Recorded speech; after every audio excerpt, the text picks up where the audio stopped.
पटना शहर में एक बड़ा कचरा निस्तारण केंद्र बन रहा है। अब तक सिर्फ आम आदमी को परेशान करने वाली जगह पर कचरा निस्तारण केंद्र बनता रहा है, लेकिन इस बार वीआईपी भी इसके दायरे में होंगे, मतलब दुर्गंध उन्हें भी मिलेगी। नमस्कार, आप देख रहे हैं अमर उजाला, मैं आपके साथ कृष्ण बल्लभ नारायण। फिलहाल मेरी मौजूदगी हार्डिंग रोड में है और यह एक विधायक का आवास था। हालांकि अब यहाँ पे किन्हीं का अभी फिलहाल यहाँ पे कोई नहीं रहा है। दरअसल मुख्यमंत्री नीतीश कुमार के ड्रीम प्रोजेक्ट अटल पथ होकर मुख्यमंत्री आवास जाने के लिए जिस रास्ते का उपयोग किया जा रहा है, उसी से सटे बन रहा है यारपुर का कचरा निस्तारण केंद्र। यह पटना की छवि को किस तरह खराब करेगा, यह समझना मुश्किल नहीं है। अटल पथ से सचिवालय थाना आते ही लोगों का दुर्गंध से सामना होगा। हार्डिंग रोड पर विधानसभा तक पहुंचते पहुंचते सांस लेना मुश्किल होने वाला है। जिस तरह गर्दनीबाग के कचरा निस्तारण केंद्र की दुर्गंध सिर्फ गर्दनीबाग सरकारी अस्पताल तक नहीं पहुंचकर वित्त भवन सहित आवासीय क्षेत्र में करीब 1 किलोमीटर के दायरे तक परेशान करती है, उसी तरह हवा के झोंके पर यारपुर में प्रस्तावित कचरा निस्तारण केंद्र की दुर्गंध होटल चाणक्य में पहुंचने वाले वीआईपी को भी मिलेगी।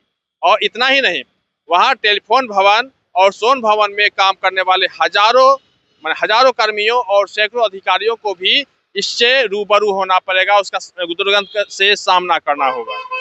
मैंने शुरू में ही बताया, यह पहला कचरा निस्तारण केंद्र होगा जो आम आदमी से इतर वीआईपी को भी परेशान करेगा।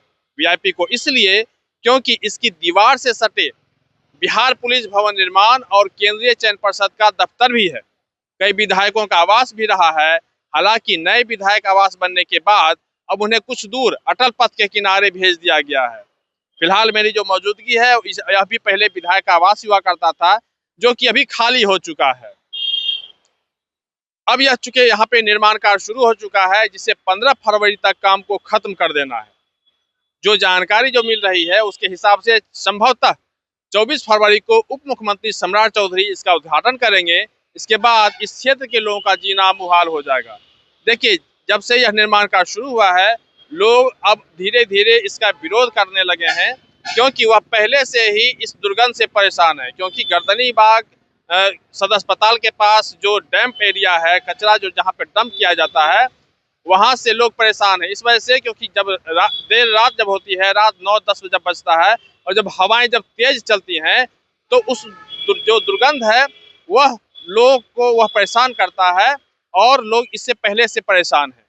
वहीं दूसरी तरफ जब से लोगों ने जाना है कि यारपुर में एक दूसरा कचरा निस्तारण केंद्र जब बनने जा रहा है, अब लोग और भी परेशान होने लगे हैं। क्योंकि जब इस काम शुरू हो जाएगा, यानी फरवरी चूंकि लास्ट फरवरी में इसका उद्घाटन होना है और मार्च से यह काम जब शुरू हो जाएगा, तो वहाँ पे ढेर सारी गाड़ियाँ लगेंगी। इसी वजह से जो गर्दनीबाग का जो मंदिर है, वहाँ से लेके वो निस्तारण केंद्र के पास तक जो सारी जो झुग्गी झोपड़ी थी, वह उसको हटा दिया गया है कि का आदेश था हाईकोर्ट के द्वारा। इस वजह से वहां से सारे अतिक्रमण जो किए हुए थे, जो घर बनाकर जो रह रहे थे झुग्गी झोपड़ी वाले, उन सबको हटा दिया गया है। लेकिन अब जो लोग कह रहे हैं कि भले झोपड़ी वहां से हट गया है, उससे ज्यादा नुकसान नहीं हो रहा था, लेकिन अब उससे ज्यादा नुकसान होगा। क्योंकि जब कचरों से भरी हुई जब गाड़ियां जब आएंगी और एक कतार से वहां पे लगेगी, तो उससे लोग, आसपास के लोग, उसके दुर्गंध से लोग परेशान होंगे। और इस बात को लेके अब जो आसपास के जो लोग हैं वह काफी चिंतित हैं, परेशान हैं। और वह अब यह कह रहे हैं कि जो सरकार का जो यहाँ पे निर्माण करा रही है, इससे पहले सरकार को समझना चाहिए कि जो पॉश एरिया है, जहाँ पे घनी आबादी है, वहाँ पे इस तरह का काम नहीं होना चाहिए था। सरकार की जो भी योजना है उसके लिए ढेर सारे कई अलग अलग जगह हैं, लेकिन जो घनी आबादी में अगर इस तरह का निर्माण किया जा रहा है, और निश्चित रूप से दोषपूर्ण है और इस पर सरकार को एक बार फिर से विचार करना चाहिए। अब देखना होगा कि क्या वाकई में सरकार इस पर विचार करती है, या फिर लोगों की परेशानी अब फरवरी के बाद यानी मार्च से शुरू होने वाली है।